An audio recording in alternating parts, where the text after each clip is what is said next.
In today's show, Chad Warner signs with Sydney for 2 years. Oscar Allen takes on the Hawks and Fremantle's line in the sand game. We are brought to you by TABtouch. Got the touch? Download the TABtouch app today. Imagine what you could be buying instead. For free and confidential support, visit gamblinghelponline.org.au.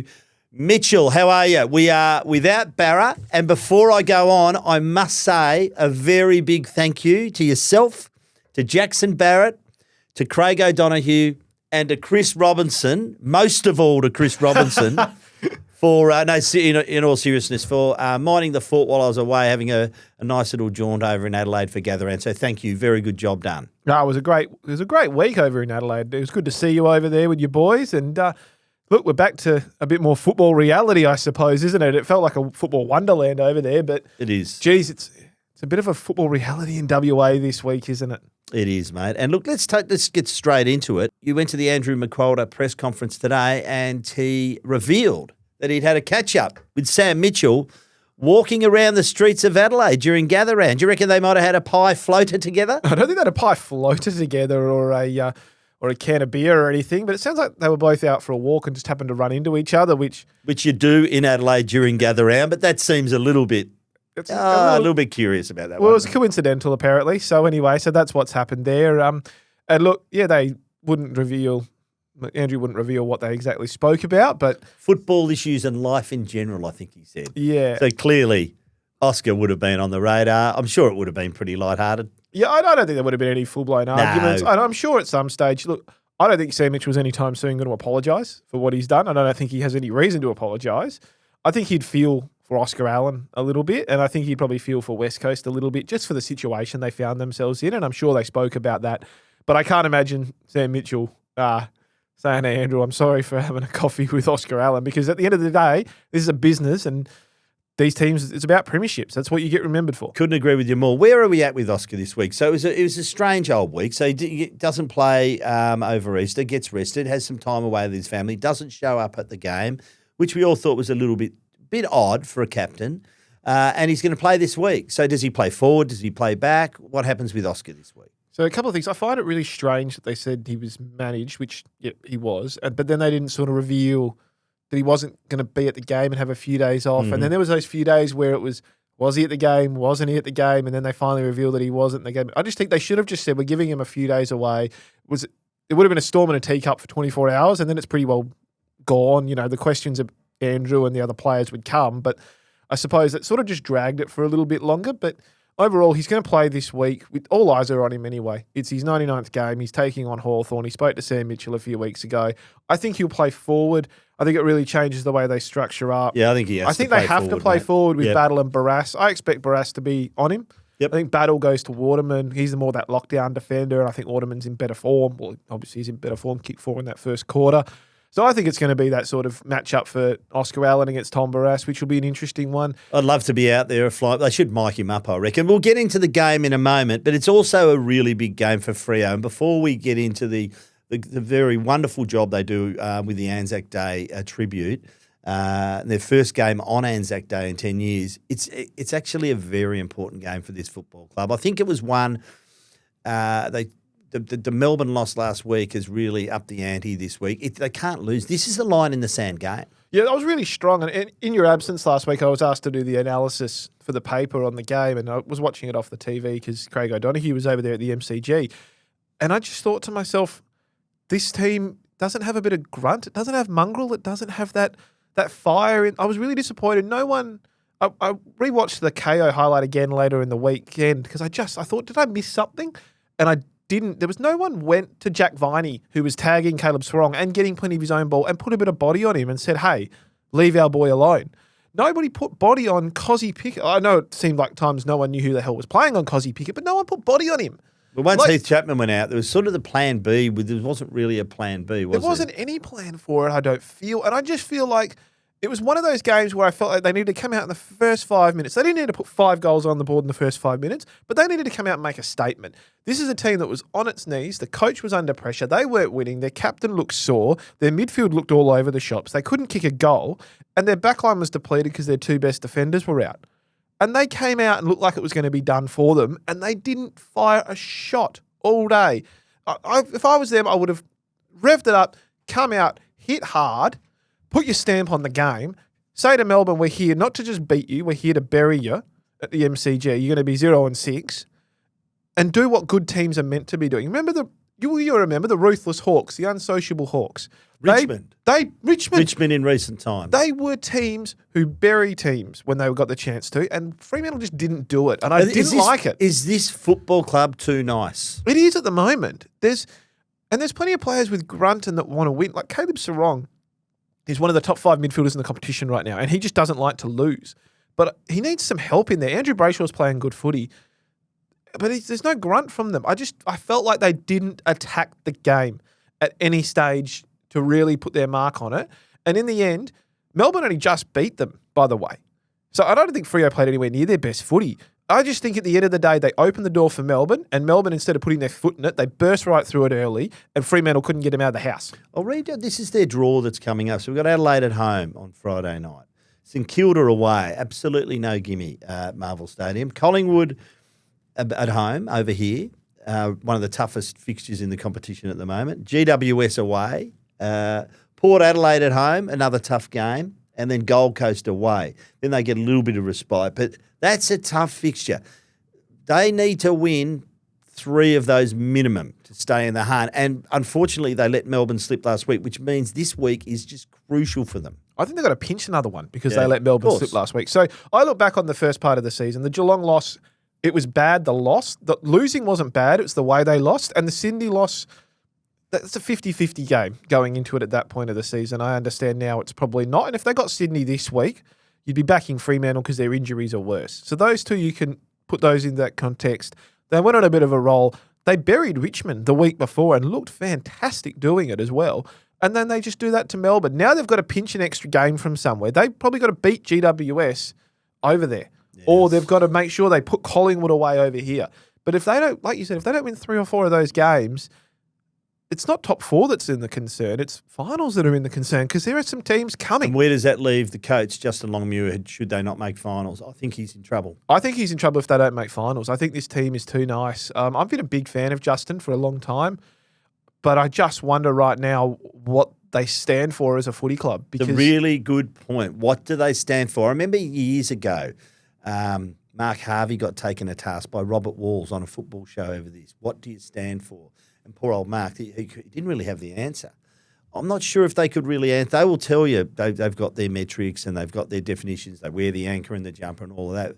But really, it's what you do out in the footy field that defines you. And I'm not seeing much at the moment. When you can say, well, you like behind closed doors, but at the end of the day, you do have a public persona as a football club. You know, look what Gold Coast are doing right now. They're not getting it entirely perfect, but they're coming out as a tough, hard football club on the field, right? Lost one game. Yeah. Collingwood are coming out right now after what was a poor season from them last year. And a really bad opening game. Yep. They're not making any excuses. They're coming out and playing hard football and they're being honest. Brisbane were getting smacked in the first half of games until recently and still winning and coming out and saying we're not playing our best footy but we're doing the job. Fremantle, I can't tell you what this message is at the moment besides the fact that Justin keeps saying they're not tough enough. Well, be tough enough. If that's not a message to the players, then, you know, and you got to start playing for your coach a little bit here too. You can back him all you like in the media and say he's the man for the job and all that sort of stuff, but start acting like it. This is a very good Fremantle list. And the fans, the corporate side of it, the supporters, and then, you know, the sponsors, the board, all that side is not going to wait around for much longer. It's time for this Fremantle side to do something. Yeah, running out of trust. That's the point I made on Tuesday. Now, before we get into the game, just a couple of footy issues this week, just to touch on. Connor Nash, 4 weeks. I think it sounds just about right. I think it was a week more than Voss, despite the fact the Hawks tried to argue it down, which is that's what they do. I think they accept that. I think it was clearly no intent, clearly no malice. We saw the email Colin Nash sent or the text Connor Nash sent to Brian Myers. It was really poorly executed, and I think 4 weeks to me sounds about right, except that Noah Balta got 4 weeks for his off-field indiscretion. So I think we're going to use that unfortunately, as the measuring stick. We'll get on to Noah Balta in a minute, but Connor Nash, 4 weeks sit about right with you? Yeah, look, excuse the pun, but you got to cop that one on the chin. Yeah, you do. Essentially, if you're Hawthorn, it was a bad action by Connor Nash. He didn't clearly didn't mean it. Football was a hot and heavy game. We saw Bailey Smith throw a football, for God's sakes. And, we're seeing all these sort of weird But you're not things. suspending him for No, that. but I'm saying you see weird things on football fields sometimes. Sometimes players have brain farts. It's Mark one of Jackson those used ones. to climb goalposts, Mitch. I've seen weird things on football fields. So Don't worry. you can say to Nash, I've seen blokes smoking on football fields. you're a clean player, you're not a dirty player, but you've made a mistake and this is your punishment. And again, I always go back to do you want to see it on Saturday mornings at Auskick? No. So you've got to punish the action. And that's what they've done. I'm pretty sure Hawthorn, like you said, they would have fought to try and get it down. Of course you do, that's gamesmanship, but you'd accept it at the end of the day. So we don't need to go too much into Noah Balta because we've talked about it a lot. But I think the magistrate, I was staggered. I thought it was a good decision and I was staggered by the curfew. So it does mean he's going to miss big games. He misses this week's game. It's just a big game, the Anzac Eve clash. He's going to miss Dreamtime at the G and some interstate trips. So a 10 p.m. curfew at home means that's what's going to happen. Jeez. So I think he's copped his whack now. We finally heard from him, which we needed to hear from him. Yes. I didn't like a couple of things I will talk about, though. I didn't like the Richmond press conference. Adam Uze, I think he's a great coach. I think he's handled it pretty well up to this point. But I didn't like the Richmond media manager stepping in and saying no more questions. The media is quite entitled to ask questions about this until they no longer want to, because it's a big community issue. And I'm going to give Damien Hardwick another whack. I mean, he steps up at the weekend and says Jacinta Allen, the Victorian Premier, had no right to comment on it. Yes, she did. She's the Premier of a state in which that football club resides. This is a community issue. After we saw the CCTV footage, I think we're all horrified by what we saw. He's copped his whack in court. But this doubling down yesterday, Damien, I thought it was arrogant and I didn't like it at all. I thought Damien Hardwick telling them, I think it was an ABC reporter who'd come in to ask specifically about his comments about Jacinta Allen. What, we want actions, not talk? Mate, that's what she's doing. She's trying to make a statement about the incident. And I think he was totally out of line. And I think the AFL should have fined him over that. I just think he has no right to step into areas over which he has no information. So I'll go back to the Balta one originally. The magistrate, I have to wonder, and I'd love to know. If he has embarrassed the AFL. If it was done because he was playing football. Partly. I think that's part of it. Yep. I think they feel that it was what the AFL had an opportunity to, I think fours was just unders. And I know that the sentencing was pushed back a couple of weeks. That happens. So foresee that. I think the AFL gets a lot of things right, Mitchell, but they didn't get this right. And I think it was unders. It should have been longer. And I think there was a little bit of that. And in many ways, this magistrate has embarrassed the AFL. Second of all, Damien Hardwick's a smart man. They lost to Richmond at the weekend. You reckon it's a smoke screen over the loss? I think it's partly that. I think Jacinta Allen was asked by a reporter about Noah Balta, so she's going to answer the question. Mm-hmm. That's her job. She didn't come out of nowhere and do it. I listened to it. There was a question. She answered it. That's her job. That's fine. I wonder if it's partly Damien being Damien, and it's also partly Damien going, well, I've just lost to Richmond. Yeah. I've lost at Marvel Stadium. We know his comments about not liking going to Marvel Stadium. And this team has been coming up saying we're a hard team. And I just think it's a bit of smoke and mirrors from Damien. I'm going to give him the benefit of the doubt there. I think it's too serious an issue to use as a bit of a smoke screen, like an old Kevin Sheedy smoke screen as he used to, give you another issue so you lose focus on the loss. But I'm going to give him the benefit of the doubt on that one. I just nevertheless didn't like his response. I thought he was a smart ass, and I don't think it's necessary. I think he should he tells Jacinta Allen to stick his nose. He should do the same, because let's not forget, he's got some buy-in here. He is he's been Noah Balta's premiership coach. So I just think it was wrong on every level, and he needs to just concentrate on footy, Damien. You're lecturing everyone on what they should focus on. How about you just focus on footy? Is that fair? Yeah. Interesting. Noah Balta in the paper out. Personal. Couple of breaking news here. Yes. Quinton Narkle will debut for Fremantle tomorrow night. Yes. Okay, so Jay Gray-Mira absent. We were wondering who comes in. Is it Erasmus? So it is, in fact, Narkle, who's had a ripping waffle. His form's good, isn't it, in the waffle? It is. So Quinton Narkle will play. He's been playing really well for Peel Thunder, former Port Adelaide and Geelong player. So he'll make his debut tomorrow night against Adelaide. His club debut, yeah. Club debut, sorry. That's just been confirmed. Yep. Okay. So fantastic news for Fremantle, another debutant. And I think Dudley will come in as well out of that sub role, and I think that'll help him. It wouldn't surprise me if Narkle plays as the sub. Yep. But yeah, Narkle to debut. Okay. And there was some other news you were mentioning? Or is it just when you said a couple of items are breaking? Just the one? Just the one at the moment. You've teased me, Mitch. Sorry, You've teased mate. everyone. Sorry. I expect. Although Chad Warner has a press conference coming up later Warner on. has a press conference coming up. Here we go. No, it has been locked in. Chad Warner's re-signed for 2 years. There you go. We need that. We do need that. We'll get onto our producer, Josh, who will get some breaking news music for us. So that's officially just been revealed. He signed a 2-year deal to stay at the Swans. He'll stay until the end of 2027. So he's going up to free agency, which is what we expected him to do. I think that's a good result for him. And 2 years' time, when he's becomes a free agent, look out, because they will be coming at him at a million miles an hour. Do you think Cozzy Pickett's gettable? Yeah, I do. I think Cozzy Pickett is massively gettable right now for Fremantle, and I think that given the way they're going about things, that he's probably the perfect player for them in terms of that speed and that midfield and the way they're working. So, yeah, no, I think he's right up there. And I saw at the weekend his excellent game. It's just a great audition for Fremantle. So they want 3 first-rounders, which is an ambit claim. If you're asking for 3 first-rounders... No, that's ridiculous. Yeah, but... That's ridiculous. Well, I want a Ferrari. I'm going one first-rounder, and the rest of it is all the very best good luck. So I think Cozzy... As much as I think they're into him over here, don't worry, but it's going to be hard to get him away, prize him away. Yeah, it's going to be incredibly hard, and he's probably Melbourne's best player under 25. I think he's still only 23 because he picked. Has his form been that good apart from last week? I know he missed the first month of the footy. I think that's what you would expect if it was round 2 or 3, and we'd be saying, geez, he's built into that season quite nicely because it's only his third game. Yeah. So yeah, look, I think Cozzy Pickett. I watched him live against Essendon. I know you did as well. He was very good that day as well, and what was a game overshadowed by a really good game. That one. It was a terrible game, but it was overshadowed by what was a reasonable performance from Essendon and how diabolical Melbourne were forward of centre. Which, by the way, they fixed at the weekend. Which I don't know if is more of an indictment on Freo or congratulations to Melbourne, but we can argue that till the cows come home. But let's see what Melbourne cough up this week. But I think Cozzy Pickett fits in that side quite nicely. Freo side? 100%. I think he adds that midfield spark. Imagine him and Bolton waxing midfield half forward. They've been lacking a bit of tackling pressure inside 50. Before we get to the games, let's hear from David Shortte from TABtouch.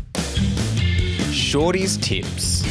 G'day, Shorttey. Quarters, nice to be with you. Mate, it's been a few weeks, but I am back on deck. And Nick Dacos taking the captaincy reins this week. Darcy Moore with a bit of vertigo, can't play. I think he's one of the youngest captains in history. Indeed. Tell me, who's your hot...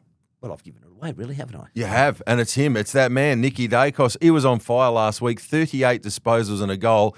He's been crunched in Brownlow betting. It was $7 only a few weeks ago. He's now half that into $3.50. I'm feeling a bit cold on that, though, because every year we say this. And yes. Although every year there is a bit of an outlier, and he does get close. So. He looks just about ready. Who's your cooler this week? Oh, it's a really sad cooler this week. It was devastating to see the Bulldogs' young gun, Sam Darcy, go down with knee issues last week. He'll be sidelined for most of the season. It looks like he's not even going to have to go under the knife, but it is still going to take quite a long time for this to heal and be ready to go. But the upside is not off to surgery, but yeah, a shame to be missing him. He had a great start to the season. Lost one of those players for the season at least, like the Bont, who you just go to watch play. There's no alliances. You just love watching them, don't you? Saw him a few weeks ago against Fremantle here. He's just an emerging star of the competition, so sad to see him on the Good luck to sidelines. him. Hope it all goes well for him. At least it's not an ACL, but it's not great. So it's somewhere in the middle. And who's your hot tip this week? I'm getting involved in the Anzac Day clash tomorrow. I'll take Collingwood 1-39. They're traditional, pretty close, these games. So 1-39, the Pies into GWS back at Manuka where they play really well, and Port Adelaide at home. That's 3.36. I thought it was a decent bet this week. I like it. I like it a lot.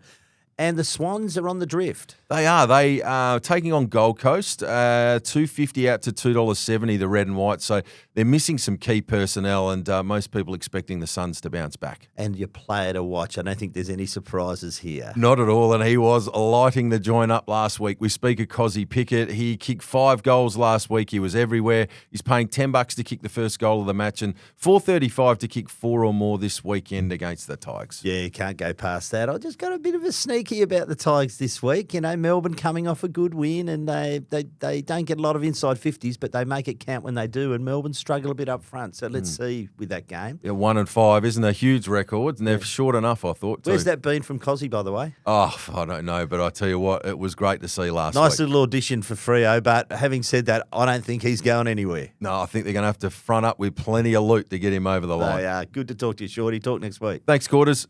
Okay, Mitch. Let's do it. This feels like a real full weekend of footy, doesn't it? Before I start, I love Anzac. I just want to say I love Anzac Round. I love Anzac Day. I love what footy clubs do about it. Tonight's game, 5:30 p.m. Melbourne $1.30, Richmond $1.90. Gee, I love what this game has become. The colour, the poppies, all the torches lit up at night. Beautiful. It's a beautiful spectacle. They've made it their own. They do a really good job. And I think it's going to be an entertaining game, this one too. Like I'm tipping Melbourne just based on the form, and I just don't trust Richmond fully yet. But Richmond are kind of exciting. I didn't think they were going to be this exciting, and the young players they've got. So I think this is actually, if you mark this game at the start of the year, I would have thought, oh, it's a tough one to watch. But I actually really like this game. Oh, they're in the game. What intrigues me about this game is Richmond really struggles to get the ball inside 50 at the moment. Okay, that's just the way it is. They're a young side. But when they do get it in there, they're actually pretty good at scoring. Melbourne, on the other hand, let's take Cozzy's 5 and Petty's 4 out of it.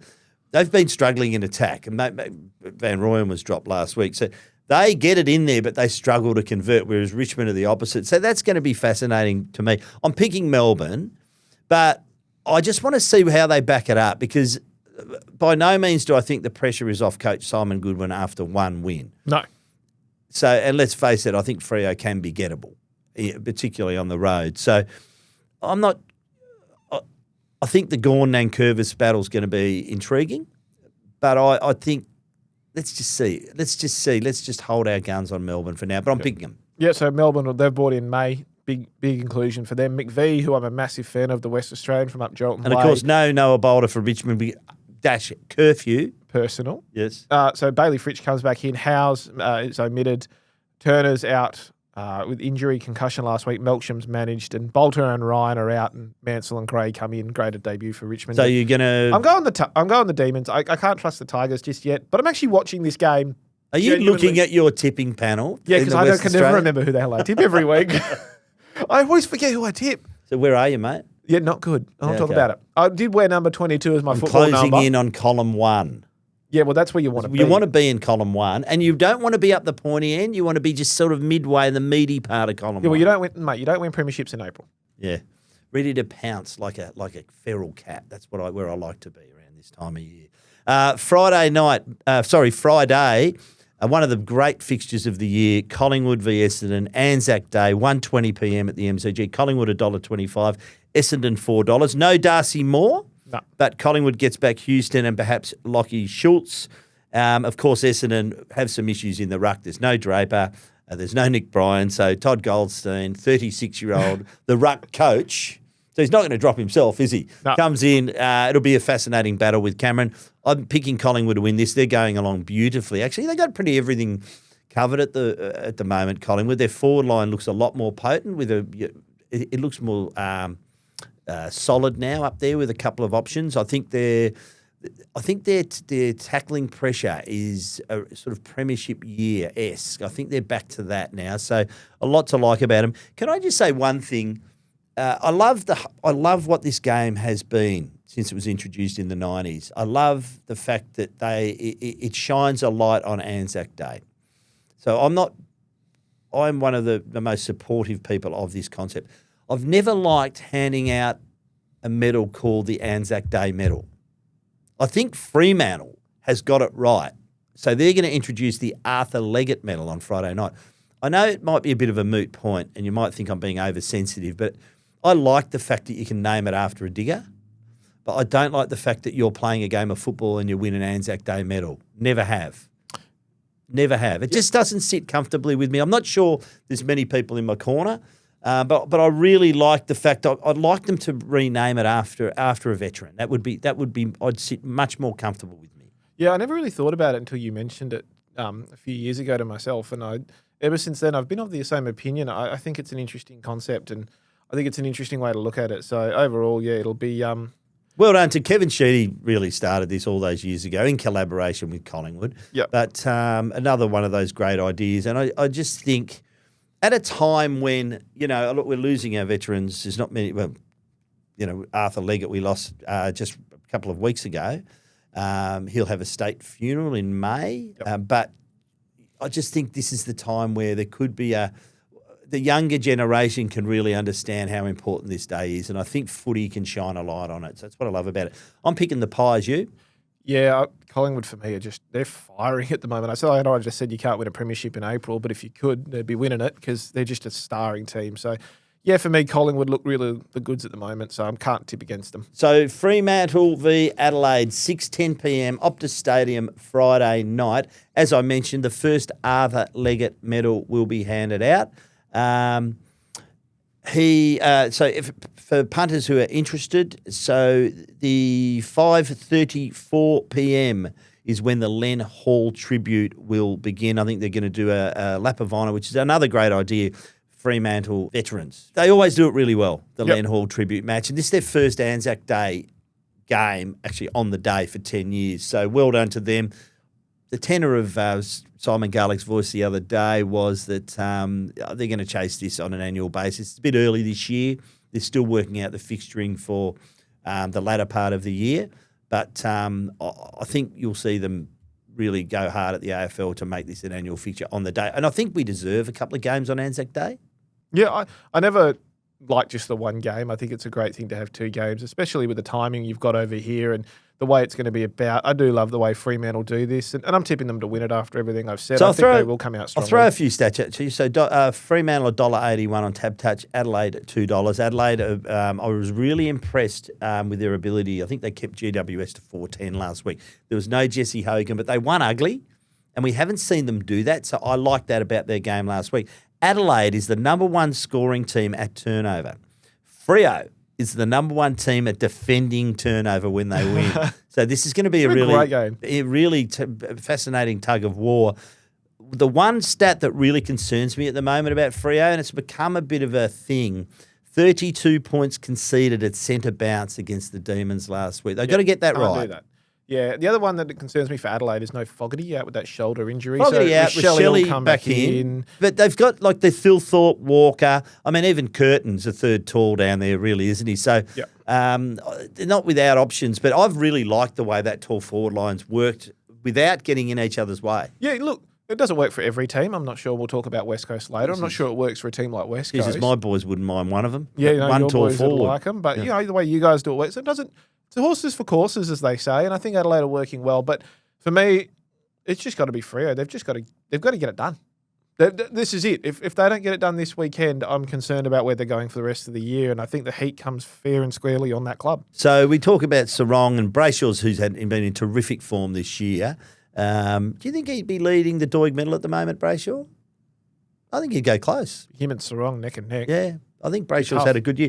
So Hayden Young starting to, he's been back a few weeks now. But you look at Adelaide, you look at Dawson, Rankin, Saligo, even Crouch. They're quick. This is a good midfield. This is not going to be a walk in the park for Freo. No, they're fleet-footed too, which worries me about Fremantle. Fremantle are good in the contested ball, but geez, Adelaide, when they get it on the outside, are going to be moving quick. And just watch Ben Keys. He's the kind of guy I just can't see a match up for Freo without Walker. I think Walker's not the greatest kick, but I reckon he's a great lockdown small defender. Who do they go to put? Shea Bolton for me is the really interesting one. So 35.2% of all scoring chains have gone through Shea Bolton when he's played. Yeah, they love the footy, and for good reason. Well, he's probably their best skilled player. I think he's going to end up playing a bit more midfield every week as this goes on, and I think you'll see that this weekend. So Adelaide, though, they'll look to shut him down. But yeah, I'm a bit worried about the way Adelaide move the ball. So Fremantle got to get their centre clearances right, got to win the contest, got to get the ball going forward, and got to get the ball in the hands of And Josh do Tracy, you because they didn't last weekend. No, do you tag Sarong now every week because they've proven they can get him? If you can, you do. I'm not sure Adelaide have a tagger. No, I can't see. But if you can makeshift something,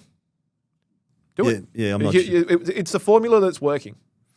I'm picking Freo as well. So have we agreed on everything so far? That's a worrying sign. Yeah, I know. Okay, Marvel Stadium, Saturday, 11:20 a.m. St Kilda, $2.80. Brisbane, $1.44. Quite simply, Mitch, I've picked the Lions, who've come off an absolute stinker against Collingwood at the Gabba. But I'm going to give them a bit of an outlier. It was a 5-day break coming off gather round. I'm just not sure that's the real Brisbane. They'll be smarting about that. But on the other hand, so I'm picking Brisbane to win on the road. But what? St Kilda, I don't know what you're going to get. Yeah, I don't know with St Kilda either. I hate these sort of things when I say these ones, because I'm going to say this very trepidatiously, but was it almost the loss Brisbane had to have, given they've been playing Lost since August. But they've been playing so poorly in the first halves and winning. I wonder if that loss will be handy for someone like Fagan, who will be able to go, hey, guys, we're not that good at the moment. We can be.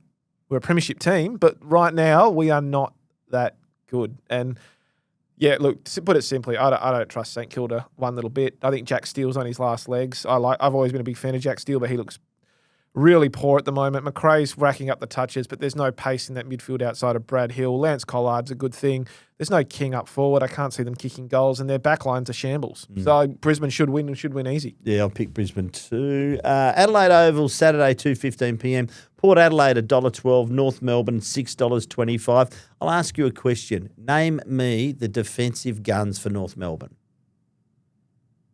Thought so. I don't know what you want to Charlie say. Comben, I think, is coming along as a really good player. He'll be a really good defender. Yeah. Be a really good intercept Griffin defender. Logue looks lost. Yeah, but Griffin's a good player, but he's a medium size. He's the third, isn't he? Yeah, he's a third tall in defence. I think North Melbourne, for all their aggressive drafting, they've got probably they're going to have the best midfield in the comp in about 3 years for the next 10 years. Yeah, but then you got to make sure you're kicking 100 points, because it's And probably they've going to got be some 100 to decent 100. forwards, but there's no defence behind it. And I think if you look back at people use the comparison of Alistair Clarkson at Hawthorn and Alistair Clarkson now. It's two things. One, he had a defence at Hawthorn he could build around. I don't think there is that here. So that's where they need to go to the draft and the trade. So Maynard, for example, would be a great pickup, but you need more than that. I think they need a tall defender. Maynard's going to help, and he'll be a good leader. But then you need do a need a tall defender. You need a young tall defender to come in and help them out. What's TABtouch paying for Mitch Georgiades to kick more than 5 goals? Because, geez, he's in flying form right now, and gamble responsibly and your all favourite. that. He's your favourite. He's up and about at the moment. You Mitch love him. Georgiades. You love him. I do. I actually really do. Yeah. So get around him at the moment. I think he's going to kick a bag against this underrated North Melbourne side. North Melbourne side. I can't pick the Kangas. There's just no way I can pick them at the moment. Port Adelaide are playing really well. Ken Hinckley's got them up and about. And North Melbourne's a disaster. Question for you. Is Alistair Clarkson there next year? Yep. I think they stick with him. I think if you also look at the coaching group he had around him at Hawthorn, Ross Smith, Damien Hardwick, Brendan Bolton. Yeah, but that's what happens when you take the money. He's on more money than any other coach in the league right now. So they need the soft cap. He needs some help. There was a good point made the other day I heard where the AFL are already propping up this team. Why not just let them exceed the soft cap and pay the luxury tax to yourselves anyway, and get some better assistance around? That won't be happening, him? Mitch, with their finances the way they are. Will not be happening. They've already addressed it by transferring a home game to Bunbury, so that won't be happening. Well, maybe send them to Tassie. Just on Port, I like what they've done with Connor Rosie going to half back. I think it's been an absolute masterstroke. Midfield is going as well as any midfield in the competition. How good is Zach Butters? Sorry, we forget that when he was out, didn't we? Why and then he just comes back. Why are you apologising? No, but I was one of those ones that forgot how good he was when he wasn't out there, and then you watched him against Hawthorn that day. Yeah, I didn't. I just thought, he's back. I love him. Wonder if he ends up in Melbourne. It's still the cackle, so we'll see what happens there. Saturday, 5:30 p.m, Manuka Oval in Canberra, where the original MCG scoreboard still resides, Mitch. There's a bit of trivia for you. The Giants, $1.54. Western Bulldogs, $2.45. Hogan back for the Giants. Cornelio's still out. Of course, Sam Darcy. Very sad to see him go out last week. I suppose the good news is there's no ACL, but the bad news is the injury is still bad enough. Some bone damage at the front, some ligament damage at the back. I doubt we'll see him again this year. If we do, it'll be close to the finals, but I'm just not sure we will. Marcus Bonampelli last week, my favourite non-Hawthorn player, Mitch. just seamlessly slots in and just takes the game apart. Look, I'm going to pick the Giants. It's in Canberra, so you have to. But I really thought long and hard about the Dogs. So I just reckon they're one of the form sides at the moment. So with Sam Darcy, if you're not going to win a premiership this year, even if you're sitting 8th come finals time, I'm not playing him. If you're going to, Well, it depends where they are. If you're top 4, yeah, or top 6, maybe you're a chance. I don't know if they're going to be top 4. But if you just scrape into the finals, I just think he's too big of a risk to play him again this year. So that's my opinion on that one. The Giants, for me, I just think they're going to be too good. The travelling Giants at the moment, I think they play back at the Showgrounds, which I was at their last game there until round 12 or something. So interesting about them. But yeah, no, I can't see the Bulldogs getting this one just because I think the Giants will rebound strongly. They're another one of those teams that had a weird game last weekend, and I think the Bulldogs lose Darcy. Lob goes forward. Jed Bustlinger is going to debut down back. Yeah, well done to Jed Bustlinger too. Let's Finally talk about that. To see his debut after What's a few that, 2 years? years? 2 years? 3 years, I think. Yeah. So, but overall, look, I'm just of the opinion. I just think the Giants are too good at the moment. I think they'll get over a team like the Dogs. They'll win a game they should win, and I think this is one they should win. So a game that a team should win is the Suns at home. People First Stadium, let's call it Carrara, 11:15 a.m. on Sunday morning. The Suns $1.45, Sydney $2.75. Let's be honest about it. Noah Balta doesn't play for Richmond last week. Gold Coast get up and win. They had 20 more inside 50s. Ben King gets 2 kicks. So I think they win this game. I'm really worried about the Swans. Love Dean Cox as a person. Great footy IQ. But, gee, they're not. They're in a really tricky spot at the moment, the Swans. Goulden's really hurt them, his absence. Dean Cox has conceded McCartan's going to play as a defender. We've done with that experiment, and I think that's a good thing. Might be one of those ones that they've finally just given away. Yeah. But, yeah, look, for me, this might be one of those I'm picking the Suns. They win this. So am I. This might be one of those years for Swans where Dean Cox comes in, changes things slightly, injuries hurt them. They have to have a year where they finish 10th, 12th. And then they come back to be full-blown powerhouses next year. There's no shame in that. They've been up for a long time. Sometimes you need to have a down year. Chad Warner, like we said, has just re-signed for a further 2 years. So they're not losing him. Does that give them any impetus at all? No, I don't think it can. I don't think you can use stuff like that. I don't think that stuff I don't works. think you use it, but I think it could have an inadvertent benefit. I think it might do, but I just don't. If that's what you need to get up for a game of footy, then I think you're probably not playing in the right headspace. Okay. So you're picking... I'm picking the Suns. Okay. Sunday, 1:20 p.m. Now, this game intrigues me. Carlton, $2.55. Geelong, $1.52. The Blues score from just 41.7% of their inside 50s this season, ranked 17th. The Cats scored from 49.8% of their inside 50s this season, ranked number 1. Unfortunately, we saw it against Hawthorn on Easter Monday. You bastards. No, but Geelong are a very good side. They are one of the... Yes, they've got weaponry everywhere. I'm really interested to see Carlton. Who have they beaten? Well, not a lot, but... West Coast, North Melbourne. But I thought their losses early, I thought there was a bit too much hype over the losses in terms of they weren't far away. They were still restricting good teams to well under 100 points for the most part. So I don't think they're a million miles from it. The problem is, as we've discussed, often speed is an issue on the outside. There's a couple of issues in defence. So I'm going to pick the Geelong to win this. I think they're in pretty good form. At the G, if it was at Marvel, I might think differently. At the G, I think they get the job done here. Be a really good test to see where Carlton's at the moment. I don't trust Carlton. Okay. I haven't trusted them since they lost to Richmond. I can't pick them at the moment, so the Cats are more reliable. They're a safer bet. You can call me a bit boring, but that's the way I'm going. Okay. Probably one of the most talked about games of the round. Marvel Stadium, Sunday, 2:45 p.m. Hawthorn $1. West Coast Eagles, $13. Hawthorn, we'd expect Huswaite to come in for Connor Nash. He's got that 4-week suspension. Perhaps a Jack Ginnivan for a Luke Bruce. He played well in the VFL last week for Box Hill. Oscar Allen, we're told by Andrew McQualter twice now he's playing, so he plays. No, Bo Allen still, we think, Mitch? No, I don't think Bo will play. It sounds like they want to get a few more games in him. He's had illness, interrupted a couple of times. They just, 8 games in his career is not going to matter a lot come the future. I think they want to make sure he's ready to go when he comes in. So I think for Hawthorn, not a great side at Marvel Stadium. In fact, has played West Coast twice there, winning by 20 points in 2013, losing by 15 points in 2018. So it's a fair while since they played there. But they're not great at Marvel Stadium. So there's something for the Eagles. 2 losses in a row. I thought the performance was pretty good against Geelong on Easter Monday. Yeah. Just the execution by foot was horrific. 10 turnovers in their defensive 50. The Geelong pressure was elite. So there's the key. The Eagles will look at that. If they can get the pressure on in their inside 50, in their forward 50, then they're at least a chance to win. Of course, they need to get that contested ball at least neutralised or won, like they did last week. That'll be a start. And then they got to chip away at clearance, because if Hawthorn get the clearance, a big differential there, then they're going to be pumping that ball inside 50. And they do have a lot of options there, albeit medium, small size. But so I think that's where the key will be. I'll tip Hawthorn. I can't see West Coast winning. But I think, hey, fortune favours the brave, Mitch. Do you give them any chance? And a couple of matchups, maybe we're thinking Hoff goes to Dylan Moore, perhaps. What do you think? Yeah, so no, I give West Coast a slight chance, but only because at some stage they've got to get a win. So what has to happen for them to win? What has to happen? Well, they've got to finally break even at the clearances Yep. for starters. Hawthorn are a great clearance side. Their midfield's big.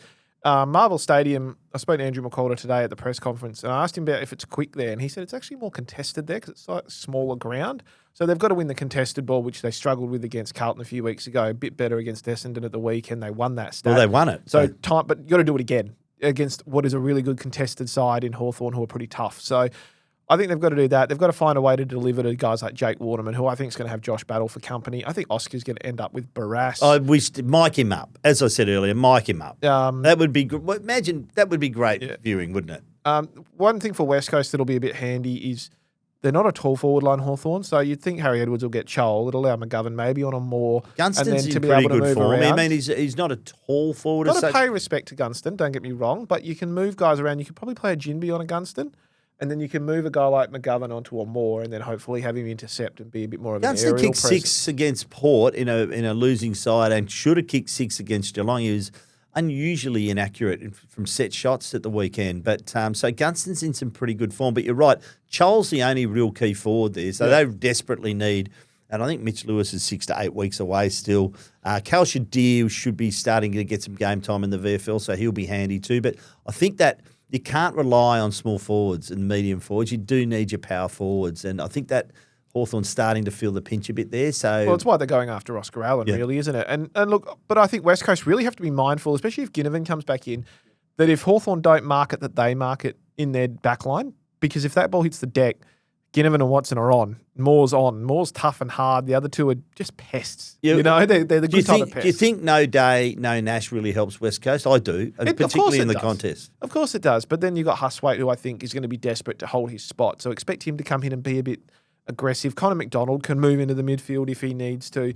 And look, what if Hawthorn do with James Sicily quarters? Do they play him back to just start? play him back. And then do you throw him forward late in the game? Well, they when will you if they can? need to, if it's close. But I think you probably need to settle him in defence. I'm not sure with his kicking. It's been not good for a couple of weeks now. I'm just wondering whether there's an issue there at all with his groin or whether he's, I don't know. But that his kicking at the weekend on Easter Monday was as bad as I've seen it for a long time. This is a great player, though, so I wouldn't lose faith in him after one poor game. No, but overall, I think Hawthorn should win. I think if West Coast don't get those things right, I think it can actually get ugly for and them. Don't underestimate the uncontested possession either, Mitch, which Hawthorn loves to control that. So particularly from half back, Amon and Impey and those types of players. So that's and Scrimshaw now back in the mix, very important player to them. So the Eagles coming off an 8-day break, Hawthorn a 6-day break. Does that have any impact? There's all sorts of things. It was a bruising game against Geelong. But then the Eagles travel, Hawthorn don't travel. So there's all sorts of factors into this one. I think you got to go with Hawthorn. But look, don't be shocked if next Thursday we're sitting here talking about how well West Coast played. Exactly. There you go. Mitch, my favourite time of the week. It's Thirsty Camel mailbag time. This week we'll be giving away a $50 digital voucher. Thanks to Thirsty Camel. Get your questions in for next week to TheWestSport at wanews.com.au. Please include your mobile number at the bottom of your email as we'll send you a digital voucher if you're a weekly winner. Mitch, got a couple of good emails. I'll start with this one. Bob from Treendale. Do you know Bob from Treendale? We've heard from him before, Mitch. Hey, Quarters, Splinter and Barra. Well, apologies, no Barra this week. I couldn't get here today, but he will be back, don't fret. I was wondering how are West Coast going to fit the 4 talls in their forward line going forward. With Oscar Allen's return, it means they have Allen, Jake Waterman, Jack Williams and Archer Reid. You can't drop Reid and Williams because they're the future, while Waterman is the best forward. How do they manage this going forward? Yeah, I think the first part of that is I think they might rest Archer Reid this week. He's played all the games so far this year and might need a break. Jack Williams is probably the better backup ruck right now, but going forward, it's an interesting proposition. I don't think Jake Waterman's fully fit yet, so it wouldn't surprise me if he gets managed at some point. Oscar's clearly not fully fit because he's been managed already, so they can deny that he's got an injury all they like, but he's clearly got something going on. So I think there'll be a bit of a rotation policy there. Don't be shocked if, like we've previously suggested, that Oscar May goes back at some stage to help out if they need to, but it's an interesting headache for McQualter to have because if Oscar's not going to be there long term and they're not sure that they're going to be there long term, can you afford not to be playing Williams and Reid? I think you find someone to play him, but I'm saying if Oscar Allen is available, he plays forward every day of the week. I don't like the backline theory. I think he's good forwards are good forwards, mate. He's a natural forward. I'd just play him forward. It's just going to be interesting to see where it works out. Not far away. He'll kick a bag soon, Oscar. Don't worry about that. Good email, though. Hi, Quarters and team. A bit of a different question, but I'm interested to find out what a working week looks like for yourself and your team. Ooh. I'd imagine it's juggling attendance to various teams' training sessions, AFL games, duck waffle games, coaches and player interviews, etc. Also, newspaper articles and this awesome podcast. Geez, I'll tell you what, Mike. I think you might have won a Thirsty Camel prize. But you're going for back-to-back. Is your year made up of a full-time commitment for the AFL season and then you get to relax in the off-season? Quarters, it's a bit disappointing not to hear any reporting from you with a hit on the world's longest golf course on the Nullarbor Plain. Have a fantastic Anzac Day, lads. That's from Mike. Oh, thank you, Mike, regular contributor. I'll just answer the last one first. Yes, there is a golf course when you drive across the Nullarbor. I think the first hole is in Coolgardie. Or, no, the first hole might be Kalgoorlie and the second hole is Coolgardie. Thing is, first year I did the crossing, I had a golf club and I was putting it in the back of my car. And I looked at it and I thought, am I really going to play this golf course or is this golf club going to give me the shits for about 3 weeks? It'll be just an extra piece of luggage in the way. So I opted not to take it. And just crossing it recently, it's a great idea. I'd love to do it one day. But you need a bit of if you're doing it in 4 days, to be honest, you're driving such vast distances. I sort of think the last thing you want to do is stop and play a hole of golf. Yeah. So it's more of if you're taking your time to cross, I think it's a really good idea. But it's amazing when you are driving, middle of nowhere, you see the signs, hole 6, Wombat or whatever it is, and it's over to your right, the absolute middle of nowhere. Yeah, I'm curious. I want to do it one day. It's unbelievable. I want to go to the first part of the question, though. Yeah. Well, you start with you. You're a busy boy. Yeah, so I generally have Monday, Tuesday off during footy season just because it gives me a bit of time to have a break after the weekend. I come in Wednesday.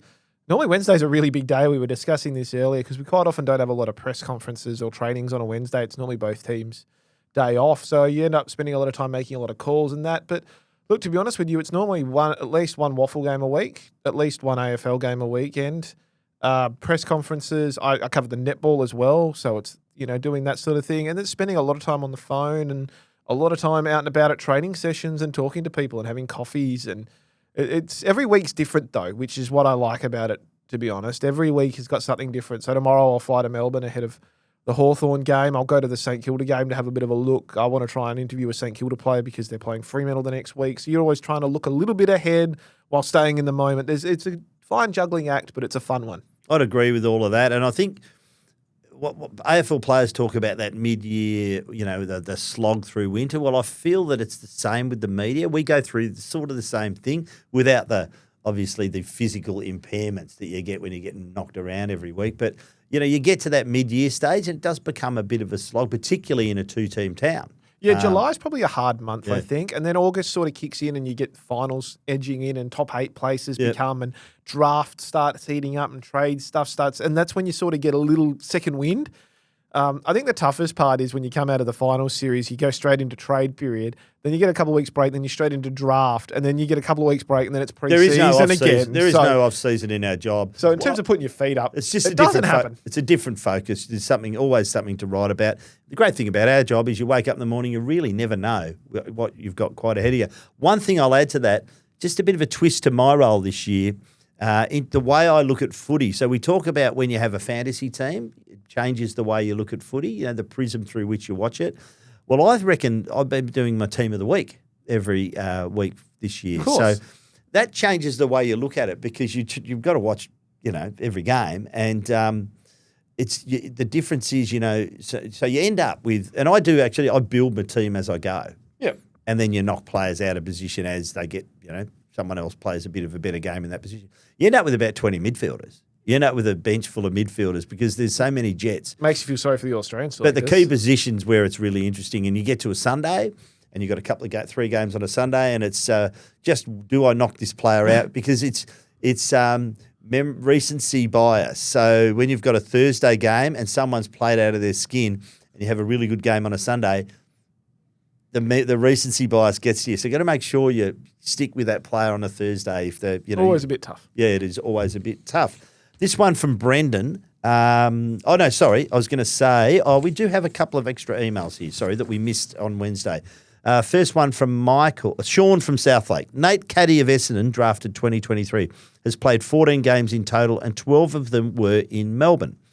When Richmond won the flag in 2019, they had 9 out of their final 10 games at the MCG, including the grand final.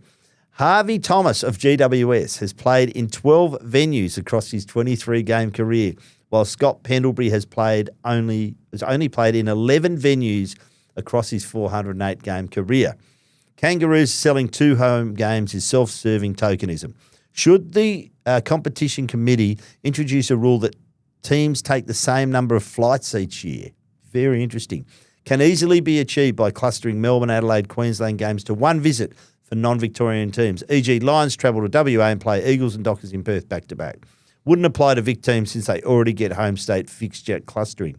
While you're at it, make Collingwood wear a chain strip. One rule for one, different for the rest. Agree on that last one. Can't see why Port Adelaide can't wear the prison bar jumper either. But I think we're going to get to that. I think we're going to get to that NBA model where you do have teams back-to-back interstate trips. Because a lot of players, I heard Sharrod Wellingham talking about it the other night on the ABC, and players like the idea. What I will also say, though, it's hard for some players. So when West Coast did the gather round, a lot of the players went straight from Sydney to Adelaide and spent the week in Adelaide. Some players like Liam Ryan, I know Tim Kelly was dropped, but at the time he wasn't, went back to Perth because they've got young families and partners and there's work and there's commitments, there's school, there's their own personal lives. Jamie Cripps was the same. So it's not just as straightforward as let's go away for 10 days. I know they're professional athletes. I know what they're paid for, but let's all remember they've got families. So I think there's a juggling act amongst teams. At the end of the day, I understand the email about Scott Pendlebury and stuff, but there's 10 teams in Victoria. There's nothing you can do about it. It's just as simple as that, and we are well and truly far away from them. That's just the tyranny of distance. It's life. We can argue till the cows come home how to fix it. They're doing their best. The North Melbourne games, that's what's helping a little bit. It's just life. I just don't know what more we can do about it, to be honest. Yeah, I think the blocks of fixturing will help. I really do. Hello, chaps. I know that body shape and skin folds and the like are off limits these days, so you probably won't be able to read this. Actually, I wish they were. I would like to see what Sean Darcy has dropped. Could be 10 to 15 kegs, I reckon. But I am the only one who thought that Tom Barrass has stacked on a few kilos. Either that or the yellow pajamas make him look a bit chubby. I'm going to say the latter, mate. I don't think he's dropped any. His form's been really good, so I wouldn't. One bad game. People very quickly judge you on a bad game. I don't think he was that bad against Geelong. I don't think he had a particularly bad game against Geelong. But it wasn't his best. That's what I'm saying. I think it might be the brown and gold, mate. Might be the yellow pajamas. Can make you look a little bit. Not as bad as the hoops, though. Geelong. What do they say? Horizontal. If you're a little bit over, don't wear horizontal. Yeah, don't wear horizontal. You're a little bit points over. Direction to it. That's why I go spots or stripes. Oh, do you? Yeah, always, mate. There's some really. Thank you for the mail. There's some really good ones there. I'm going to go with Sean from South Lake. I thought there's a really good email. Thank you, Sean. We will be in touch. You have won a $50 digital voucher thanks to Thirsty Camel. Mitch, We have been brought to you by TABtouch. Got the touch? Download the TABtouch app today. Imagine what you could be buying instead. For free and confidential support, visit gamblinghelponline.org.au. Remember, you can watch or listen to this podcast on YouTube Music. Leave us a rating and a review, and don't forget to follow this podcast so you don't miss an episode. Mitch, safe travels to Melbourne. Thanks, Have a Quarters. beer for me at the Riverside Bar, my favourite bar there on the Yarra opposite the boat sheds. What a terrific spot, even in winter. I'll go and have a little wander. Good on you, mate, and thanks for your time. Good luck with thank your you. tips, and we will talk to you next week.